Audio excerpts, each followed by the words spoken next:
আশা করছি আল্লাহ তাআলার অশেষ রহমতে আপনারা সকলে ভালো আছেন। আপনারা জেনে খুশি হবেন যে ইনশাআল্লাহ আগামী 2-3 মে থেকে বাংলাদেশে বৃষ্টি হওয়ার সম্ভাবনা রয়েছে। আল্লাহ তাআলার অশেষ রহমতের বৃষ্টির অপেক্ষায় বাংলাদেশের কোটি কোটি মানুষ। এদিক দিয়ে আমাদের জমির ধানগুলো অনেকটা পেকে গিয়েছে। তো আমরা চেষ্টা করছি বৃষ্টির আগ দিয়ে আমাদের ধানগুলোকে ঘরে তোলার।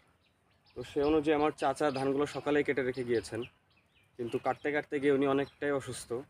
তো আমি চিন্তা করলাম কেন না আমি নিজেই এগুলোকে বেঁধে ফেলার চেষ্টা করি। আশা করছি আমি পারবো এবং আপনারা আমাকে উৎসাহ দিবেন। আমার সাথে থাকার জন্য, আমাদের সাথে থাকার জন্য আপনাকে অসংখ্য ধন্যবাদ।